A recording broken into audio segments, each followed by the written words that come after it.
ವಿದ್ಯಾರ್ಥಿಗಳೇ, ನಾವು ಕಳೆದ ಅವಧಿಯಲ್ಲಿ ಸಮೂಹ ಗತಿಶೀಲತೆಯ ಅರ್ಥ ಮತ್ತು ಪ್ರಾಮುಖ್ಯತೆಯನ್ನ ಹಾಗೂ ಸಮೂಹದ ಲಕ್ಷಣಗಳನ್ನು ಅಧ್ಯಯನ ಮಾಡಿದ್ದೀವಿ. ಅದರ ಮುಂದುವರೆದ ಭಾಗವಾಗಿ ಸಮೂಹದ ಪ್ರಕಾರಗಳು. ಹಾಗಾದ್ರೆ ಅನೇಕ ಜನ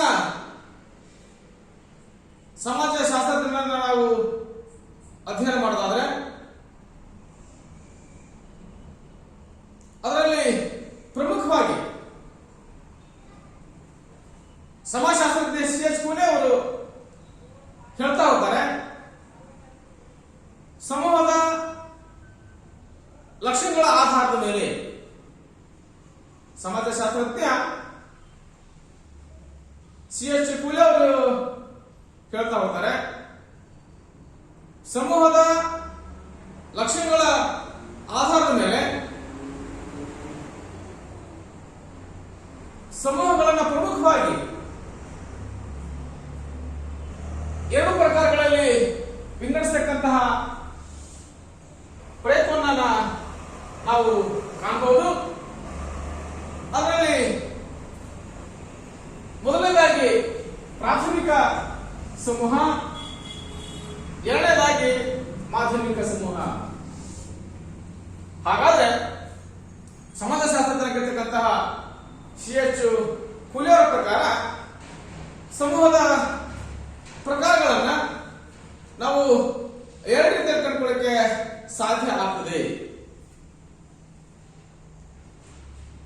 ಅವುಗಳಲ್ಲಿ ನಾವು ಫಸ್ಟ್ ಆಗಿ ಪ್ರೈಮರಿ ಗ್ರೂಪ್, ಎರಡನೇದಾಗಿ ಸೆಕೆಂಡರಿ ಗ್ರೂಪ್, ಅಂದ್ರೆ ಪ್ರಾಥಮಿಕ ಮತ್ತು ಮಾಧ್ಯಮಿಕ ಸಮೂಹ ಕಂಡುಕೊಳ್ಳಕ್ಕೆ ಸಾಧ್ಯ ಆಗ್ತದೆ. ಹಾಗಿದ್ದರೆ ಸಮಾಜಶಾಸ್ತ್ರಜ್ಞ C.H. ಕೂಲೆ ಅವರ ಪ್ರಕಾರ ಪ್ರೈಮರಿ ಗ್ರೂಪ್ ಪ್ರಾಥಮಿಕ ಸಮೂಹ ಅಂತ ಯಾವುದನ್ನ ಕರೀತಾ ಹೋಗ್ತೀವಿ. ವಿಶೇಷವಾಗಿ ಪರಸ್ಪರ ಆತ್ಮೀಯತೆಯಿಂದ ಕೂಡಿದ ಮುಖಾಮುಖಿ ಸಂಬಂಧ ಹೊಂದಿರತಕ್ಕಂತಹ ಮತ್ತು ಪರಸ್ಪರ ಸಹಕಾರದಿಂದ ಕೂಡಿದಂತಹ ಸಮೂಹವೇ ಪ್ರಾಥಮಿಕ ಸಮೂಹ. ಅಂದ್ರೆ ಈ ಸಮೂಹದಲ್ಲಿ ಸಮೂಹದ ಸದಸ್ಯರುಗಳಲ್ಲಿ ಪರಸ್ಪರ ಆತ್ಮೀಯತೆಯನ್ನು ನಾವು ಕಂಡುಕೊಳ್ಳಬಹುದು. ಜೊತೆಗೆ ಮುಖಾಮುಖಿ ಸಂಬಂಧ, ಅದರ ಪರಸ್ಪರ ಪರಿಚಯವನ್ನು ನಾವು ಕಾಣಲಿಕ್ಕೆ ಸಾಧ್ಯ ಆಗ್ತದೆ. ಜೊತೆಗೆ ಆ ಸಮೂಹದ ಸದಸ್ಯರುಗಳಲ್ಲಿ ಪರಸ್ಪರ ಸಹಕಾರ ಭಾವನೆ, ಅಂದ್ರೆ ಕೊಟ್ಕೊಳ್ಳಿಕೆಯನ್ನು ಕಂಡುಕೊಳ್ಳಕ್ಕೆ ಸಾಧ್ಯ ಆಗ್ತದೆ. ಅದನ್ನು ನಾವು ವಿಶೇಷವಾಗಿ ಪ್ರಾಥಮಿಕ ಸಮೂಹ ಕಂಡುಕೊಳ್ಳಕ್ಕೆ ಸಾಧ್ಯ ಅಂತ ಹೇಳಿ ಸಮಾಜಶಾಸ್ತ್ರಜ್ಞರಾಗಿರ್ತಕ್ಕಂತಹ C.H. ಕೂಲೆ ಹೇಳೋದನ್ನು ನಾವು ಕಾಣಬಹುದು. ಹಾಗಿದ್ರೆ ಉದಾಹರಣೆಯನ್ನ ಕಂಡುಕೊಳ್ಳಕ್ಕೆ ಸಾಧ್ಯ ಆದ್ರೆ ನಮ್ದಾಗಿದ್ದಂತಹ ಕುಟುಂಬ ಇರ್ಬೋದು ಅಥವಾ ಗೆಳೆಯರ ಭಾಗ ಇರ್ಬೋದು. ಈ ರೀತಿಯ ಸಮೂಹ ಏನಿದೆ ಇವುಗಳನ್ನು ನಾವು ಪ್ರೈಮರಿ ಗ್ರೂಪ್ಗೆ ಅಥವಾ ಪ್ರಾಥಮಿಕ ಸಮೂಹಕ್ಕೆ ನಾವು ಉದಾಹರಣೆ ಕೊಡಲಿಕ್ಕೆ ಸಾಧ್ಯ ಆಗ್ತದೆ. ಹಾಗಿದ್ದಾಗ ಪ್ರಾಥಮಿಕ ಸಮೂಹದ ಲಕ್ಷಣ ಕಂಡುಕೊಳ್ಳಕ್ಕೆ ಸಾಧ್ಯ ಆದರೆ ಫಸ್ಟ್ ಆಗಿ ಆತ್ಮೀಯ ಸಂಬಂಧ. ಈ ರೀತಿಯ ಸಮೂಹದಲ್ಲಿ ಅಂದ್ರೆ ಪ್ರಾಥಮಿಕ ಸಮೂಹದಲ್ಲಿ ಸದಸ್ಯರಲ್ಲಿ ಪರಸ್ಪರ ಆತ್ಮೀಯ ಸಂಬಂಧವನ್ನ, ಪ್ರೀತಿ, ವಿಶ್ವಾಸವನ್ನು ನಾವು ಕಾಣಬಹುದು.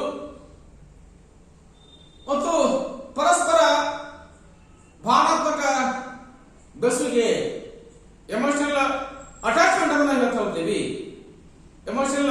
ಅಟ್ಯಾಚ್ಮೆಂಟ್ ಅನ್ನು ಕಂಡುಕೊಳ್ಳಿಕ್ಕೆ ಸಾಧ್ಯ ಆಗ್ತದೆ.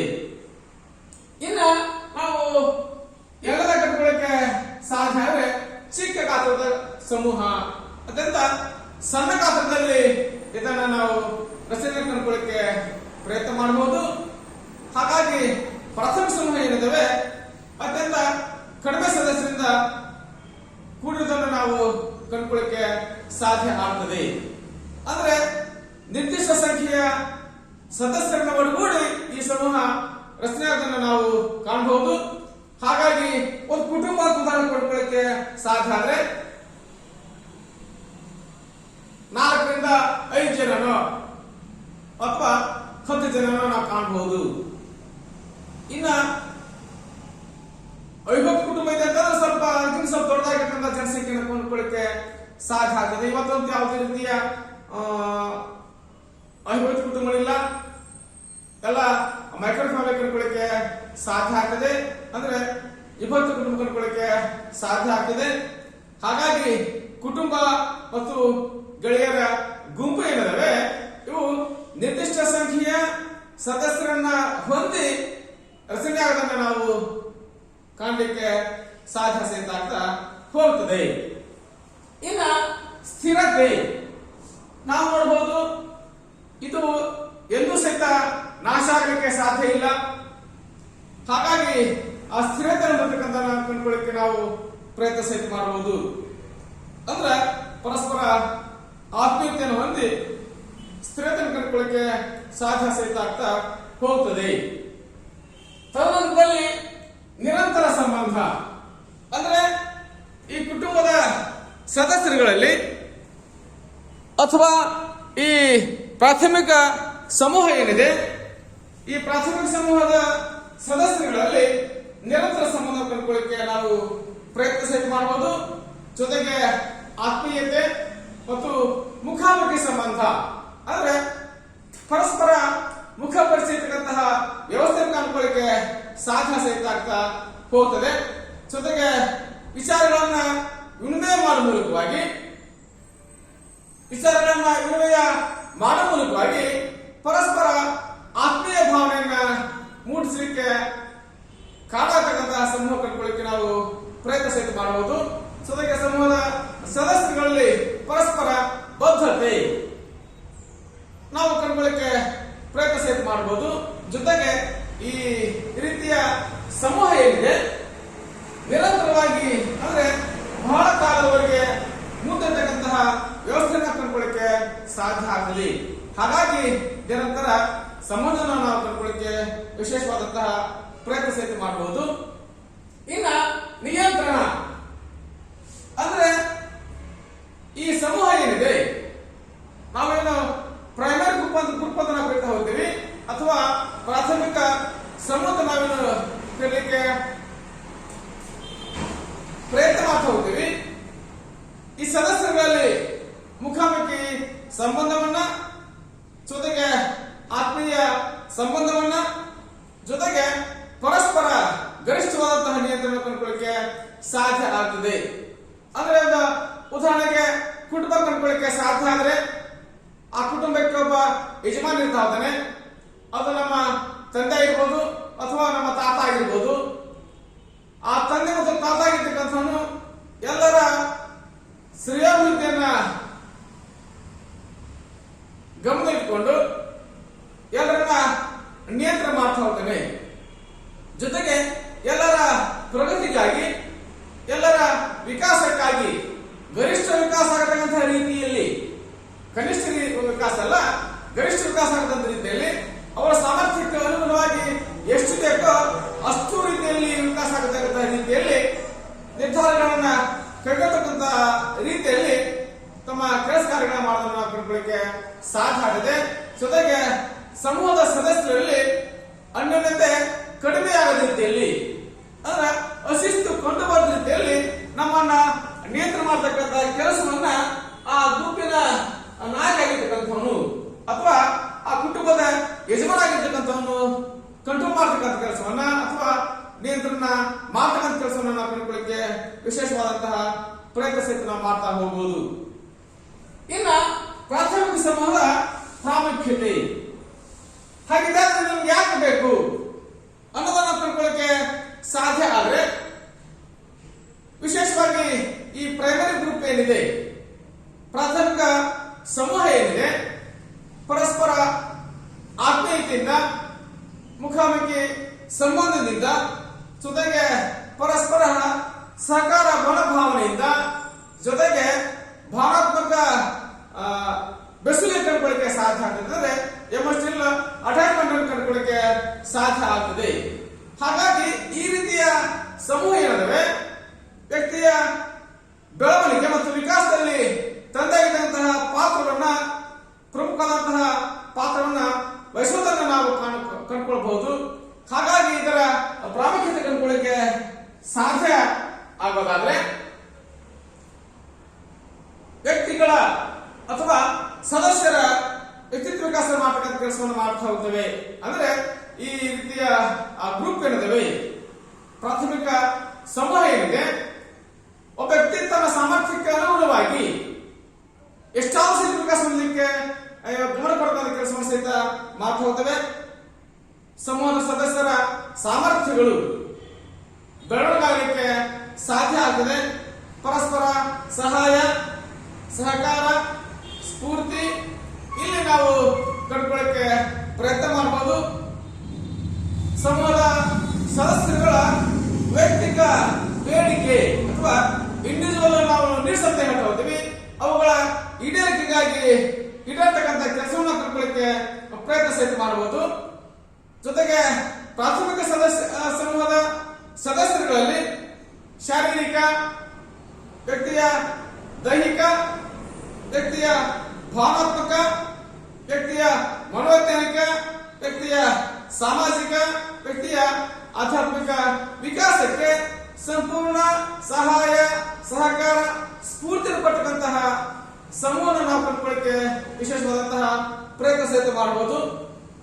ಜೊತೆಗೆ ಸಮೂಹದ ಸದಸ್ಯರುಗಳಿಗೆ ಪ್ರೀತಿ, ನಂಬಿಕೆ, ಜೊತೆಗೆ ರಕ್ಷಣೆಯನ್ನು ಕೊಟ್ಟಂತ ಕೆಲಸವನ್ನ ಈ ರೀತಿಯ ಸಮೂಹ ಮಾಡ್ತಾ ಹೋಗ್ತದೆ. ಅಂದ್ರೆ ಒಂದು ಕುಟುಂಬ ಇದೆ ಅಂತಂದ್ರೆ ಆ ಕುಟುಂಬದ ಯಜಮಾನ ಎಲ್ಲರೂ ಸಹಿತ ಸಮಾನವಾದಂತಹ ಪ್ರೀತಿಯನ್ನ, ಎಲ್ಲರೂ ಸಹಿತ ಸಮಾನವಾದಂತಹ ವಿಶ್ವಾಸ ವ್ಯಕ್ತಪಡಿಸ್ತಕ್ಕಂಥ ಕೆಲಸವನ್ನ, ಎಲ್ಲರ ಮೇಲೆ ಸಮಾನ ನಂಬಿಕೆಯನ್ನ, ಜೊತೆಗೆ ಎಲ್ಲರಿಗೂ ಸಹಿತ ಸಮಾನವಾದಂತಹ ರಕ್ಷಣೆ ಕೊಟ್ಟಂತಹ ಜವಾಬ್ದಾರಿಯನ್ನ ಆ ಕುಟುಂಬದ ನಾಯಕ ಆಗಿರ್ತಕ್ಕಂಥವನು ಅಥವಾ ಲೀಡರ್ ಆಗಿರ್ತಕ್ಕಂಥವನು ತೆಗೆದುಕೊಳ್ತಕ್ಕಂಥ ಕೆಲಸವನ್ನು ಮಾಡ್ತಾ ಹೋಗ್ತಾನೆ.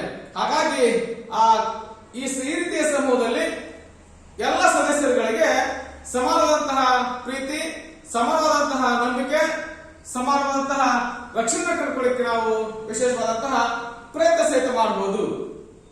ಜೊತೆಗೆ ಈ ಪ್ರೈಮರಿ ಗ್ರೂಪ್ ಏನಿದೆ, ಮಗುವಿನ ಸಾಮಾಜಿಕರಣ ಪ್ರಕ್ರಿಯೆ ಪ್ರಮುಖವಾದಂತಹ ಪಾತ್ರವನ್ನ ವಹಿಸ್ತಾ ಹೋಗುತ್ತೆ. ಮಗುವಿನ ಈ ಸೋಷಿಯಲೈಸೇಷನ್ ಪ್ರೊಸೆಸ್ ಏನಿದೆ, ಸಾಮಾಜಿಕರಣ ಪ್ರಕ್ರಿಯೆ ಏನಿದೆ, ಅಂದ್ರೆ ಮಗುವಿನ ಭಾಷಾ ಬೆಳವಣಿಗೆ ಆಗಿರ್ಬೋದು, ಮಗುವಿನ ಭಾವನಾತ್ಮಕ ವಿಕಾಸ ಆಗಿರ್ಬೋದು, ಎಲ್ಲ ಚಟುವಟಿಕೆಗಳಿಗೆ ಸಂಪೂರ್ಣ ಸಹಕಾರವನ್ನ, ಸ್ಫೂರ್ತಿ ಕೊಟ್ಟಂತ ಕೆಲಸವನ್ನ ಈ ರೀತಿಯ ಸಮೂಹ ಮಾಡ್ತಾ ಹೋಗ್ತವೆ. ಹಾಗಾಗಿ ಒಬ್ಬ ವ್ಯಕ್ತಿಯ ಸಂಪೂರ್ಣ ವಿಕಾಸದಲ್ಲಿ ಅಥವಾ ವ್ಯಕ್ತಿಯ ಬೆಳವಣಿಗೆಯಲ್ಲಿ ಈ ರೀತಿಯ ಸಮೂಹ ಏನಿದೆ, ಅಂದ್ರೆ ಪ್ರೈಮರಿ ಗ್ರೂಪ್ ಏನಿದೆ, ಇದು ಅತ್ಯಂತ ಹೆಚ್ಚಿನವಾದಂತಹ ಮಹತ್ತರವಾದಂತಹ ಪಾತ್ರವನ್ನ ವಹಿಸೋದನ್ನ ನಾವು ಕಂಡುಕೊಳ್ಳಿಕ್ಕೆ ಸಾಧ್ಯ ಆಗ್ತದೆ. ತದನಂತರದಲ್ಲಿ ಮಾಧ್ಯಮಿಕ ಸಮೂಹ. C.S. ಕೊಹ್ಲಿ ಅವರ ಪ್ರಕಾರ ಎಳೆಯ ರೀತಿಯ ಸಮೂಹ ಕಂಡುಕೊಳ್ಳಿಕ್ಕೆ ಸಾಧ್ಯ ಆದ್ರೆ ಅದನ್ನ ನಾವು ವಿಶೇಷವಾಗಿ ಮಾಧ್ಯಮಿಕ ಸಮೂಹ ಅಥವಾ ಸೆಕೆಂಡರಿ ಗ್ರೂಪ್ ಅಂತ ನಾವು ಅದನ್ನ ಕರೀತಾ ಹೋಗ್ತೀವಿ. ಹಾಗಿದ್ದಾಗ ನಾವು ಮಾಧ್ಯಮಿಕ ಸಮೂಹದ ಕರೀತಾ ಹೋಗ್ತೀವಿ ಅಂತಂದ್ರೆ, ಮಾಧ್ಯಮಿಕ ಸಮೂಹ ಪರಸ್ಪರ ಆತ್ಮೀಯತೆಯಿಂದ ಕೂಡಿದ, ವೈಯಕ್ತಿಕ ಸಂಬಂಧ ಹೊಂದಿರದ ಸಮೂಹವೇ ಮಾಧ್ಯಮಿಕ ಸಮೂಹ. ಇಲ್ಲಿ ಸಹಿತ ಪರಸ್ಪರ ಆತ್ಮೀಯತೆಯಲ್ಲಿಕ್ಕೆ ಸಾಧ್ಯ ಆಗಿರುತ್ತದೆ, ಆದರೆ ವೈಯಕ್ತಿಕ ಸಂಬಂಧ ಹೊಂದಲಿಕ್ಕೆ ಸಾಧ್ಯ ಆಗಿರುವುದಿಲ್ಲ. ಈ ರೀತಿಯ ಸಮೂಹ ಏನಿದೆ ಅದನ್ನು ವಿಶೇಷವಾಗಿ ಮಾಧ್ಯಮಿಕ ಸಮೂಹ ಕಂಡುಕೊಳ್ಳಿಕ್ಕೆ ಸಾಧ್ಯ ಆಗ್ತದೆ. ಆದರೆ ಪ್ರಾಥಮಿಕ ಸಮೂಹದ ವಿರುದ್ಧ ಪರಿಕಲ್ಪನೆ ಏನಿದೆ, ಪರಿಕಲ್ಪನೆಯೇ ನಾವು ಮಾಧ್ಯಮಿಕ ಸಮೂಹ ಕಂಡುಕೊಳ್ಳಕ್ಕೆ ಸಾಧ್ಯ ಆಗ್ತದೆ. ಇಲ್ಲಿ ಎಲ್ಲಾ ಚಟುವಟಿಕೆ ಸಹಿತ ಪರೋಕ್ಷವಾದಂತಹ ರೀತಿಯಲ್ಲಿ, ಪ್ರತ್ಯಕ್ಷವಾದಂತಹ ರೀತಿಯಲ್ಲಿ ನಡೆಯಲಾಗದೆ ಪರೋಕ್ಷ ರೀತಿಯಲ್ಲಿ ನಡೆದರೆ ಕಂಡುಕೊಳ್ಳಕ್ಕೆ ಸಾಧ್ಯ ಸಹಿತ ಆಗ್ತಾ ಹೋಗುತ್ತದೆ. ಪರಸ್ಪರ ಸದಸ್ಯರಲ್ಲಿ ಪರೋಕ್ಷವಾದಂತಹ ಅಂತರಕ್ರಿಯೆ ನಡೆದರೆ ಕಂಡುಕೊಳ್ಳಕ್ಕೆ ಸಾಧ್ಯ ಆಗ್ತದೆ. ಅದನ್ನು ನಾವು ವಿಶೇಷವಾಗಿ ನಮ್ಮದಾಗಿರುವಂತಹ ಸೆಕೆಂಡರಿ ಗ್ರೂಪ್ ಅಥವಾ ನಮ್ಮದಾಗಿರುವಂತಹ ಮಾಧ್ಯಮಿಕ ಸಮೂಹ ಕಂಡುಕೊಳ್ಳಕ್ಕೆ ಸಾಧ್ಯ ಆಗ್ತದೆ.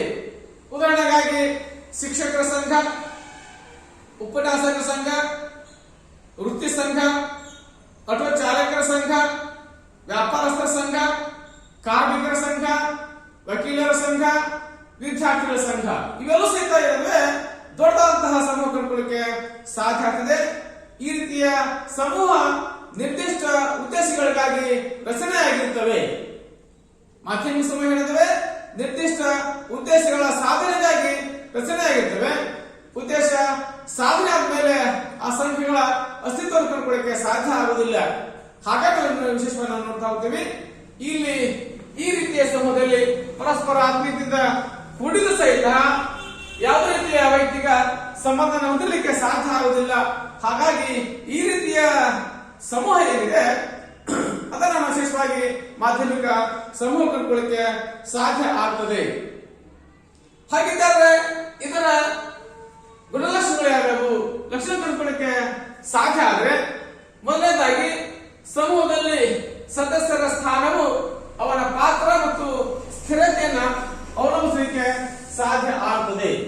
ಹಾಗಿದ್ರೆ ಸಮೂಹದ ಸದಸ್ಯರುಗಳಲ್ಲಿ ಅವನ ಸ್ಥಾನ ಏನಿದೆ, ಅವನಿರ್ತಕ್ಕಂತಹ ಪಾತ್ರ ಅಂದ್ರೆ ಸಂಘದ ಸದಸ್ಯನಾಗಿ ಇನ್ನೆಷ್ಟು ಮಟ್ಟಿಗೆ ಕ್ರಿಯಾಶೀಲನಾಗಿದೆ ಅಂತಕ್ಕಂತಹ ಆಧಾರದ ಮೇಲೆ ಮತ್ತು ಸಂಘದ ಸ್ಥಿರತೆಯ ಆಧಾರದ ಮೇಲೆ ಅವನ ಪಾತ್ರವನ್ನು ಕಂಡುಕೊಳ್ಳಕ್ಕೆ ಸಾಧ್ಯ ಸಹಿತ ಆಗ್ತಾ ಹೋಗ್ತದೆ.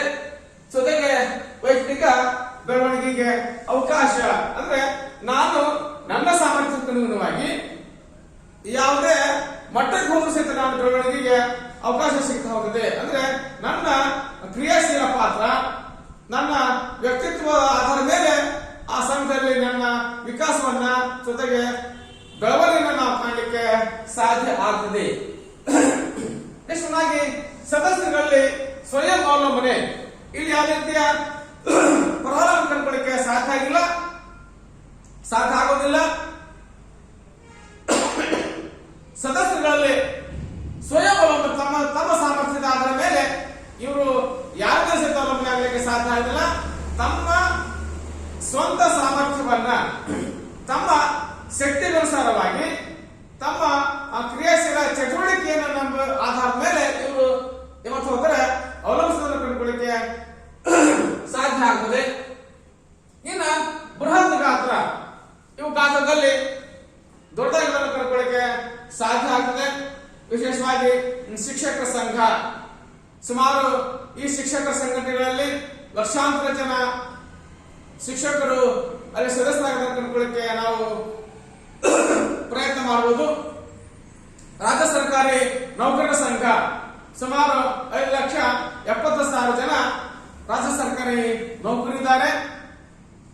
ಅವರ ಪ್ರಗತಿಗಾಗಿ, ಅವರ ಶ್ರೇಯೋಭಿವೃದ್ಧಿಗಾಗಿನೇ ಸಂಘ ರಚನೆ ಕಂಡುಕೊಳ್ಳಿಕ್ಕೆ ಸಾಧ್ಯ ಆಗುತ್ತೆ. ಹಾಗಾಗಿ ನಾವು ವಿಶೇಷವಾಗಿ ನೋಡ್ತಾ ಹೋಗ್ತೀವಿ, ಇದು ನಿರ್ದಿಷ್ಟ ಸಂಖ್ಯೆಯ ಜನರನ್ನು ಹೊಂದಿಲ್ಲ, ಆದರೆ ಬೃಹತ್ ಗಾತ್ರದ ಜನಸಂಖ್ಯೆಯನ್ನ ಅಥವಾ ಸದಸ್ಯರನ್ನು ಹೊಂದಿ ಈ ಸಂಘ ರಚನೆಗಳನ್ನು ನಾವು ಕಂಡುಕೊಳ್ಳಿಕ್ಕೆ ಪ್ರಯತ್ನ ಸಹಿತ ಮಾಡಬಹುದು. ಹೆಚ್ಚಾಗಿ ಆತ್ಮೀಯತೆ ಹೊಂದಿರದ ಸಮೂಹ, ಹಾಗಾಗಿ ಇಲ್ಲಿ ಪರಸ್ಪರ ಪರಿಚಯ ಅಷ್ಟೇ ಇರಲಿಕ್ಕೆ ಸಾಧ್ಯ ಇಲ್ಲ. ಹಾಗಾಗಿ ಯಾವ ರೀತಿಯ ಮುಖಾಮುಖಿ ಸಂಬಂಧ ಇಲ್ಲ, ರಕ್ತ ಸಂಬಂಧಗಳನ್ನು ಕಂಡುಕೊಳ್ಳಕ್ಕೆ ಸಾಧ್ಯ ಆಗುದಿಲ್ಲ.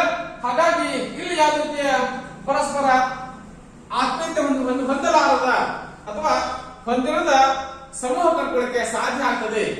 ಹಾಗಾಗಿ ಸಂಘದ ಮುಖಂಡ ಆಗಿರ್ತಕ್ಕಂಥವನು ಮುಷ್ಕರಕ್ಕೆ ಕರೆ ಕೊಟ್ಟಿದ್ದಾರೆ, ಬೇಡಿಕೆಗಾಗಿ ಕರೆ ಕೊಟ್ಟಿದ್ದಾರೆ, ಎಲ್ಲರೂ ಒಂದು ಸ್ಥಳದಲ್ಲಿ ಅಸಂಬದ್ಧ ಆಗದ ಅಥವಾ ಒಟ್ಟುಗೂಡ್ತಕ್ಕಂಥ ವ್ಯವಸ್ಥೆ ಕಂಡುಕೊಳ್ಳಕ್ಕೆ ಸಾಧ್ಯ ಆಗ್ತದೆ. ಹಾಗಾಗಿ ಪರಸ್ಪರ ಆತ್ಮೀಯತೆ ಹೊಂದದಿದ್ರು ಸಹಿತ ಪರಸ್ಪರ ಸಂಪರ್ಕ ಸಾಧಿಸೋದನ್ನ ನಾವು ಕಂಡುಕೊಳ್ಳಕ್ಕೆ ಪ್ರಯತ್ನ ಮಾಡಬಹುದು. ನೆಕ್ಸ್ಟ್ ನಿರ್ದಿಷ್ಟ ಉದ್ದೇಶಗಳಿಗಾಗಿ ರಚನೆಯಾಗಿರ್ತದೆ. ಅಂದ್ರೆ ನಿರ್ದಿಷ್ಟ ಬೇಡಿಕೆಗಳ ಈಡೇರಿಕೆಗಾಗಿ ಸಂಘವನ್ನು ನಾವು ರಚನೆ ಮಾಡೋದನ್ನು ಕಂಡುಕೊಳ್ಳಕ್ಕೆ ಸಾಧ್ಯ ಆಗ್ತದೆ. ಒಂದ್ ವೇಳೆ ನಮ್ಮ ಬೇಡಿಕೆ ಅಥವಾ ನಮ್ಮ ಡಿಮಾಂಡ್ ಏನಾದ್ರು ಸಹಿತ ಈಡೇರಲಿಕ್ಕೆ ಸಾಧ್ಯ ಆದ್ರೆ ಸಂಘ ಮತ್ತೆ ಅಸ್ಥಿರತೆಯನ್ನ ಕಂಡುಕೊಳ್ಳಕ್ಕೆ ಸ್ಥಿರವಾಗಿರ್ಲಿಕ್ಕೆ ಸಾಧ್ಯ ಆಗಲ್ಲ. ಮತ್ತೆ ವೃತ್ತಿಗೆ ಹಾಜರಾಗದನ್ನ ನಾವು ಕಂಡುಕೊಳ್ಳಕ್ಕೆ ಅಥವಾ ಮೂಲ ಸ್ಥಳಕ್ಕೆ ಮರಳದನ್ನ ಕಂಡುಕೊಳ್ಳಕ್ಕೆ ಸಾಧ್ಯ ಆಗ್ತದೆ. ಹಾಗಾಗಿ ನಿರ್ದಿಷ್ಟ ಉದ್ದೇಶಗಳಿಗಾಗಿ ನಿರ್ದಿಷ್ಟ ಬೇಡಿಕೆಗಳ ಈಡೇರಿಕೆಗಾಗಿ ಸಂಘ ಅಥವಾ ಸಮೂಹ ರಚನೆಯಾಗೋದನ್ನು ನಾವು ಕಂಡುಕೊಳ್ಳಕ್ಕೆ ಪ್ರಯತ್ನ ಸಹಿತ ಮಾಡ್ತಾ ಹೋಗಬಹುದು. ದೇಶವಾಗಿ ಪರಸ್ಪರ ಪರಿಚಯ ಮತ್ತು ಜವಾಬ್ದಾರಿ ಕಡಿಮೆ ಇರ್ತಾ ಹೋಗುತ್ತೆ. ಈ ರೀತಿಯ ಸಮೂಹಗಳಲ್ಲಿ ಸಂಘ ನಾವೇನು ರಚನೆ ಮಾಡ್ತಾ ಹೋಗ್ತೀವಿ, ಅಲ್ಲಿ ಸದಸ್ಯರುಗಳಿಗೆ ಯಾವ ರೀತಿಯ ಜವಾಬ್ದಾರಿ ಮತ್ತು ಸದಸ್ಯರ ಪರಿಚಯ ಇರಲಿಕ್ಕೆ ಸಾಧ್ಯ ಇಲ್ಲ. ಸಂಘದ ಅಥವಾ ಸಮೂಹದ ಪದಾಧಿಕಾರಿಗಳಿಗೆ ಮಾತ್ರ ಅಲ್ಲಿ ಹೆಚ್ಚಿನ ಜವಾಬ್ದಾರಿ ಇರಲಿಕ್ಕೆ ಸಾಧ್ಯ ಆಗ್ತದೆ. ಹಾಗಾಗಿ ಸದಸ್ಯರುಗಳಿಗೆ ಯಾವ ರೀತಿಯ ಜವಾಬ್ದಾರಿ ಮತ್ತು ಪರಸ್ಪರ ಪರಿಚಯ ಇರಲಿಕ್ಕೆ ಸಾಧ್ಯ ಇಲ್ಲ. ವಿಶೇಷವಾಗಿ ರಾಜ್ಯ ಸರ್ಕಾರಿ ನೌಕರಿ ಸಂಘ ಅಥವಾ ಸಮೂಹ ಕಂಡುಕೊಳ್ಳಕ್ಕೆ ಸಾಧ್ಯ ಆದ್ರೆ 5,70,000ಕ್ಕಿಂತ ಹೆಚ್ಚು ಜನ ರಾಜ್ಯ ಸರ್ಕಾರಿ ನೌಕರಿ ಇದ್ದಾರೆ. ಹಾಗಾಗಿ ಇಲ್ಲಿ ಯಾವ ರೀತಿ ಯಾರು ಸಹಿತ ಪರಸ್ಪರ ಪರಿಚಯ ಇರಲಿಕ್ಕೆ ಸಾಧ್ಯ ಆಗಲ್ಲ. ಸಂಘದ ಪದಾಧಿಕಾರಿಗಳಿಗೆ ಮಾತ್ರ ಅಲ್ಲಿ ಹೆಚ್ಚಿನ ಜವಾಬ್ದಾರಿಯನ್ನು ಮತ್ತು ಮನ್ನಣೆಯನ್ನು ಕೊಡಲಿಕ್ಕೆ ನಾವು ಸಾಧ್ಯ ಸಹಿತ ಆಗ್ತಾ ಹೋಗುತ್ತದೆ.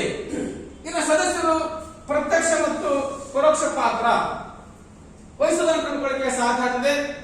ಕೆಲವು ಬಾರಿ ಪ್ರತ್ಯಕ್ಷವಾಗಿ, ಹಲವು ಬಾರಿ ಪರೋಕ್ಷವಾಗಿ.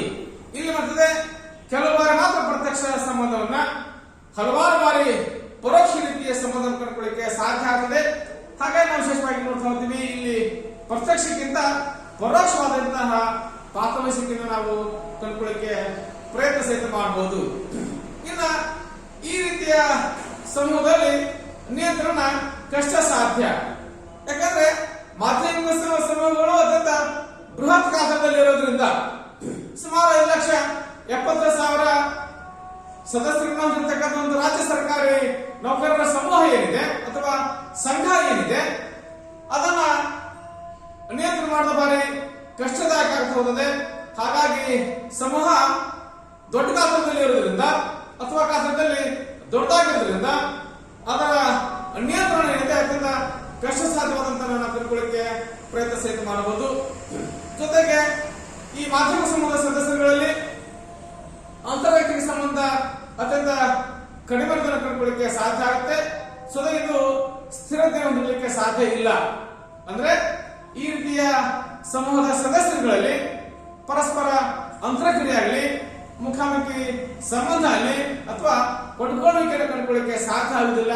ಜೊತೆಗೆ ಭಾವನಾತ್ಮಕವಾದಂತಹ ಸ್ಥಿರತೆ ಕಂಡುಕೊಳ್ಳಿಕ್ಕೆ ಸಾಧ್ಯ ಆಗುವುದಿಲ್ಲ. ಜೊತೆಗೆ ಇನ್ನು ನಾವು ಎಮೋಷನಲ್ ಅಟ್ಯಾಚ್ಮೆಂಟ್ ಭಾವನಾತ್ಮಕ ಬಾಂಧವ್ಯ ಕಂಡುಕೊಳ್ಳಿಕ್ಕೆ ಸಾಧ್ಯ ಆಗಲಿಕ್ಕಿಲ್ಲ. ಜೊತೆಗೆ ಇಲ್ಲಿ ಯಾವ ರೀತಿಯ ಈ ಸಮೂಹದಲ್ಲಿ ಸ್ಥಿರತೆ ಕಂಡುಕೊಳ್ಳಿಕ್ಕೆ ಸಾಧ್ಯ ಆಗೋದಿಲ್ಲ. ಇದಿಷ್ಟು ಸಹಿತ ನಾವು ನಮ್ದಾಗಿದ್ದಂತಹ ಏನು ಮಾಧ್ಯಮಿಕ ಸಮೂಹ ಲಕ್ಷಣ ಕಂಡುಕೊಳ್ಳಿಕ್ಕೆ ಪ್ರಯತ್ನ ಸಹಿತ ಮಾಡ್ತಾ ಹೋಗ್ತೀವಿ. ಅದಾದ ನಂತರದಲ್ಲಿ ಸಮಾಜಶಾಸ್ತ್ರಜ್ಞ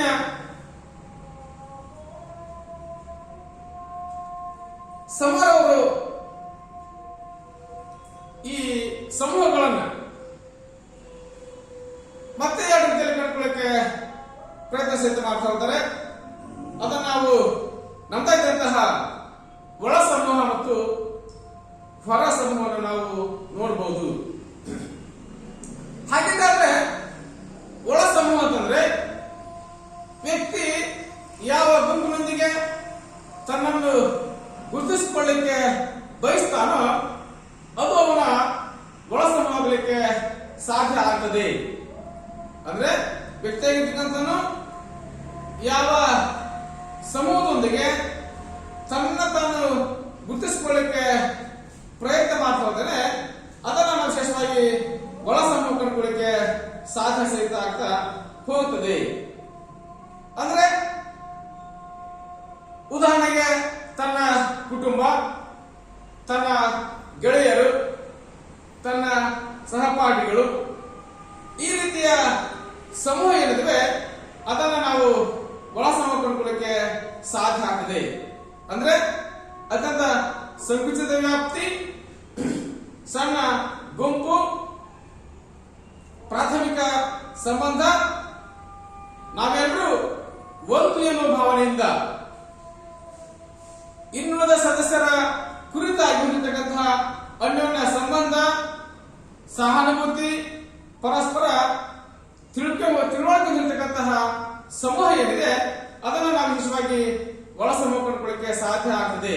ಅಂದ್ರೆ ವ್ಯಕ್ತಿ ಯಾವ ಗುಂಪಿನೊಂದಿಗೆ ತನ್ನನ್ನು ತಾನು ಗುರುತಿಸಿಕೊಳ್ಳಿಕ್ಕೆ ಪ್ರಯತ್ನ ಸಹಿತ ಮಾಡ್ತಾನೆ ಅದನ್ನು ನಾವು ವಿಶೇಷವಾಗಿ ನಾವು ಒಳ ಸಮೂಹ ಕಂಡುಕೊಳ್ಳಿಕ್ಕೆ ಸಾಧ್ಯ ಸಹಿತ ಆಗ್ತಾ ಹೋಗ್ತದೆ. ಉದಾಹರಣೆಗೆ ಕುಟುಂಬ ಜೊತೆಗೆ ಗೆಳೆಯರ ಗುಂಪು, ಸಹಪಾಠಿಗಳ ಗುಂಪು, ವ್ಯವಸ್ಥಿತವಾಗಿ ಒಳ ಸಮೂಹ ಆಗಲಿಕ್ಕೆ ಸಾಧ್ಯ ಆಗ್ತದೆ. ಇನ್ನು ಮತ್ತೊಂದನ್ನು ಕಂಡುಕೊಳ್ಳಿಕ್ಕೆ ಸಾಧ್ಯ ಆದ್ರೆ ಸಮಾಜಶಾಸ್ತ್ರಜ್ಞ ಸಮ್ನಾರ್ ಅವರ ಪ್ರಕಾರ ಹೊರ ಸಮೂಹ ವ್ಯಕ್ತಿ ಯಾವ ಸಮೂಹದೊಂದಿಗೆ ಸಂಬಂಧ ಹೊಂದಿರುವುದಿಲ್ವೋ ಅದನ್ನು ನಾವು ಅಥವಾ ಗುರುತಿಸಿಕೊಳ್ಳಲಿಕ್ಕೆ ಪ್ರಯತ್ನ ಪಡುವುದಿಲ್ವೋ ಅಥವಾ ಅವನಿಗೆ ಇಚ್ಛೆ ಇಲ್ವೋ ಅಥವಾ ಅವನು ಬಯಸುವುದಿಲ್ವೋ ಅದನ್ನು ವಿಶೇಷವಾಗಿ ನಾವು ಹೊರ ಸಮೂಹ ಕಂಡುಕೊಳ್ಳಿಕ್ಕೆ ಸಾಧ್ಯ ಸಹಿತ ಆಗ್ತಾ ಹೋಗ್ತದೆ. ಅಂದ್ರೆ ನಾವು ವಿಶೇಷವಾಗಿ ಅವರು ಅಂತಕ್ಕಂಥ ಭಾವನೆ, ನಾವು ಅಲ್ಲಾದ್ರೆ ಅವ್ರ ಅಂತಕ್ಕಂಥ ಭಾವನೆ ಏನಿದೆ ಅದನ್ನು ವಿಶೇಷವಾಗಿ ಹೊರ ಸಮೂಹ ಕಂಡುಕೊಳ್ಳಿಕ್ಕೆ ಸಾಧ್ಯ ಸಹಿತ ಆಗ್ತಾ ಹೋಗ್ತದೆ.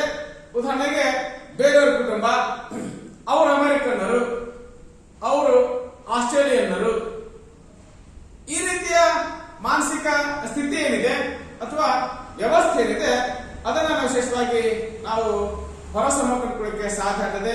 ಬೇರೆಯವರ ಕುಟುಂಬ, ಬೇರೆ ರಾಷ್ಟ್ರ, ಅನ್ಯ ಲಿಂಗ, ಈ ರೀತಿಯ ವ್ಯವಸ್ಥೆ ಏನಿದೆ ಅದನ್ನು ನಾವು ವಿಶೇಷವಾಗಿ ಹೊರ ಸಮೂಹ ಕಂಡುಕೊಳ್ಳಿಕ್ಕೆ ಸಾಧ್ಯ ಅಂತ ಹೋಗ್ತದೆ.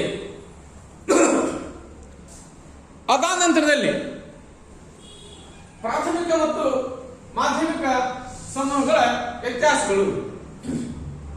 ಹಾಗಿದ್ದರೆ ನಮ್ದಾದಂತಹ ಈ ಪ್ರಾಥಮಿಕ ಸಮೂಹ ಮತ್ತು ಮಾಧ್ಯಮಿಕ ಸಮೂಹಕ್ಕೆ ಇರತಕ್ಕಂತಹ ವ್ಯತ್ಯಾಸವನ್ನು ಕಂಡುಕೊಳ್ಳಿಕ್ಕೆ ಸಾಧ್ಯ ಆದ್ರೆ ಮೊದಲನೇದಾಗಿ ಪ್ರೈಮರಿ ಗ್ರೂಪ್ ಕಂಡುಕೊಳ್ಳಿಕ್ಕೆ ಸಾಧ್ಯ ಆದ್ರೆ ಪ್ರಾಥಮಿಕ ಸಮೂಹಗಳು ಕಡಿಮೆ ಸದಸ್ಯರನ್ನು ಹೊಂದಿದ್ದು ಚಿಕ್ಕ ಸಮೂಹಗಳಾಗಿವೆ. ಹಾಗೆಯೇ ಅದರ ವಿರುದ್ಧ ದಿಕ್ಕಿನಲ್ಲಿ ನಾವು ನೋಡೋದಾದ್ರೆ ಮಾಧ್ಯಮಿಕ ಸಮೂಹಗಳು ಹೆಚ್ಚು ಸದಸ್ಯರನ್ನು ಹೊಂದಿದ್ದು ದೊಡ್ಡ ಸಮೂಹಗಳಾಗಿವೆ. ಎರಡನೇದಾಗಿ ಸಮೂಹದ ಸದಸ್ಯರು ಪರಸ್ಪರ ಅನ್ಯೋನ್ಯ ಸಂಬಂಧ ಹೊಂದಿದ್ದು ಆತ್ಮೀಯರಾಗಿರುತ್ತಾರೆ.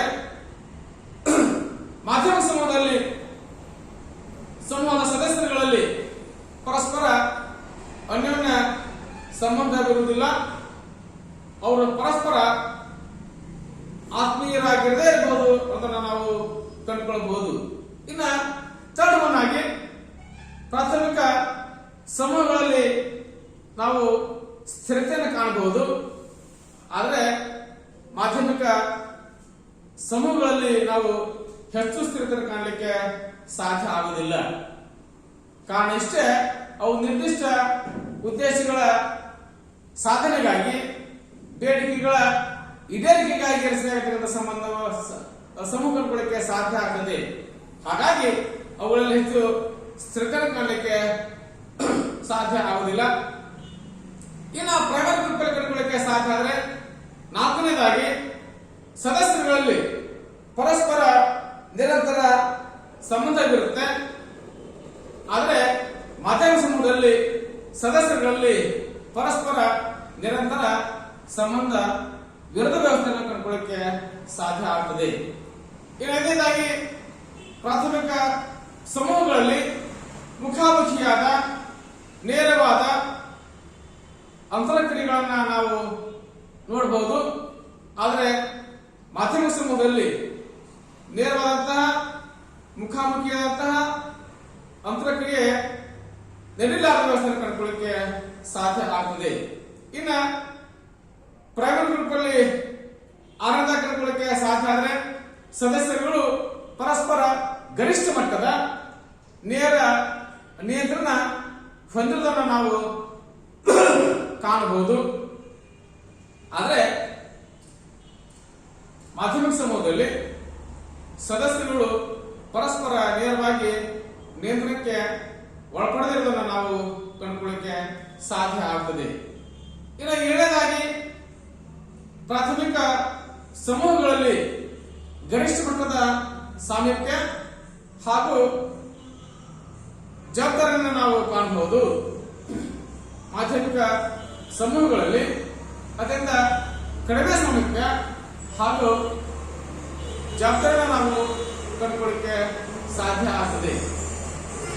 ಎಂಟನೇದಾಗಿ ಸದಸ್ಯರುಗಳಲ್ಲಿ ಸಕ್ರಿಯ ಪಾತ್ರ ವಹಿಸುವಿಕೆಯನ್ನು ಕಾಣಬಹುದು ಪ್ರೈಮರಿ ಗ್ರೂಪ್ ಅಲ್ಲಿ. ಸೆಕೆಂಡರಿ ಗ್ರೂಪ್ ಅಲ್ಲಿ ಕಂಡುಕೊಳ್ಳಕ್ಕೆ ಸಾಧ್ಯ ಆದರೆ ಸದಸ್ಯರ ಸಕ್ರಿಯ ಪಾತ್ರ ಅತ್ಯಂತ ನಿಷ್ಕ್ರಿಯವಾಗಿದ್ದನ್ನು ನಾವು ಕಂಡುಕೊಳ್ಳಕ್ಕೆ ಸಾಧ್ಯ ಆಗುತ್ತೆ. ಇನ್ನು ಒಂಬತ್ತನೇದಾಗಿ ನಿರ್ದಿಷ್ಟ ಗುರಿ ಹಾಗೂ ಉದ್ದೇಶಕ್ಕಾಗಿ ರಚನೆಯಾಗಿರುವುದಿಲ್ಲ ಯಾವುದು ಪ್ರೈಮರಿ ಗ್ರೂಪ್ ಏನಿದೆ ಇದಕ್ಕಾದಂತೆ ನಿರ್ದಿಷ್ಟ ಗುರಿ ಮತ್ತು ಉದ್ದೇಶ ಇರಲಿಕ್ಕೆ ಸಾಧ್ಯ ಇಲ್ಲ. ಆದರೆ ಸೆಕೆಂಡರಿ ಗ್ರೂಪ್ ಏನಿದೆ ನಿರ್ದಿಷ್ಟ ಗುರಿ ಸಾಧನೆಗಾಗಿ ನಿರ್ದಿಷ್ಟ ಬೇಡಿಕೆಯ ಈಡೇರಿಕೆಗಾಗಿ ನಾವು ಸಂಘವನ್ನು ರಚನೆ ಮಾಡೋದನ್ನು ಕಂಡುಕೊಳ್ಳಕ್ಕೆ ಪ್ರಯತ್ನ ಮಾಡಬಹುದು. ಇನ್ನ ಮಾಧ್ಯಮಿಕ ಪ್ರಾಥಮಿಕ ಸಮೂಹವನ್ನು ಕಂಡುಕೊಳ್ಳಕ್ಕೆ ಸಾಧ್ಯ ಆದರೆ ವ್ಯಕ್ತಿಕ ಅವಶ್ಯಕತೆಗಳನ್ನ ತೃಪ್ತಿಪಡಿಸೋದನ್ನ ನಾವು ಕಾಣಬಹುದು. ಆದರೆ ಮಾಧ್ಯಮಿಕ ಸಮೂಹಗಳಲ್ಲಿ ಬಲಾಗ್ತಕ್ಕಂತಹ ಸಮಾಜದ ಅಗತ್ಯಗಳನ್ನ ಮತ್ತು ವ್ಯಕ್ತಿಕ ಅವಶ್ಯಕತೆಗಳನ್ನ ತೃಪ್ತಿಪಡಿಸೋದನ್ನ ನಾವು ಕಂಡುಕೊಳ್ಳಕ್ಕೆ ಸಾಧ್ಯ ಆಗ್ತದೆ. ಹಾಗಾಗಿ ವಿಶೇಷವಾಗಿ ನೋಡ್ತಾ ಹೋಗ್ತೀವಿ ನಮ್ಮದಾದಂತಹ difference between primary and secondary group ಅನ್ನು ಕಂಡುಕೊಳ್ಳಕ್ಕೆ ನಾವು ವಿಶೇಷವಾದಂತಹ ಪ್ರಯತ್ನ ಸಹಿತ ಮಾಡಬಹುದು. ಹಾಗಾಗಿ ನಮ್ಮದಾದಂತಹ ಸಮಾಜಶಾಸ್ತ್ರಜ್ಞ CH ಕೂಲಿಯವರ ಪ್ರಕಾರ ಸಮೂಹಗಳಲ್ಲಿ ಎರಡು ಪ್ರಕಾರವನ್ನು ಗುರುತಿಸ್ತಾ ಹೋಗ್ತಾರೆ. ಅದು ಪ್ರೈಮರಿ ಗ್ರೂಪು ಆಗಿ ಸೆಕೆಂಡರಿ ಗ್ರೂಪು ಅಂದ್ರೆ ಪ್ರಾಥಮಿಕ ಸಮೂಹ, ಎರಡನೇದಾಗಿ ಮಾಧ್ಯಮಿಕ ಸಮೂಹ. ಮತ್ತೊಬ್ಬ ಸಮಾಜಶಾಸ್ತ್ರಜ್ಞ ಸಮನರ್ ಅವರು ಹೇಳ್ತಾ ಹೋಗ್ತಾರೆ ಸಮೂಹಗಳನ್ನ ಅವರು ಎರಡು ರೀತಿಯಲ್ಲಿ ಗುರುತಿಸ್ತಾ ಹೋಗ್ತಾರೆ. ಒಂದು ಒಳ ಸಮೂಹ, ಮತ್ತೊಂದು ಹೊರ ಸಮೂಹ. ಹಾಗಾಗಿ ಪ್ರೈಮರಿ ಗ್ರೂಪ್ಗೆ ಪ್ರಾಥಮಿಕ ಸಮೂಹದ ಲಕ್ಷಣಗಳನ್ನು ಹೊಂದಿ ಒಳ ಸಮೂಹ ರಚನೆ ಆದರೆ ಮಾಧ್ಯಮಿಕ ಸಮೂಹದ ಲಕ್ಷಣಗಳನ್ನು ಹೊಂದಿರುವ ಮೂಲಕವಾಗಿ ನಾವು ನಮ್ದಾಗಿದ್ದಂತಹ ಹೊರ ಸಮೂಹ ಕಂಡುಕೊಳ್ಳಕ್ಕೆ ಸಾಧ್ಯ ಆಗ್ತದೆ.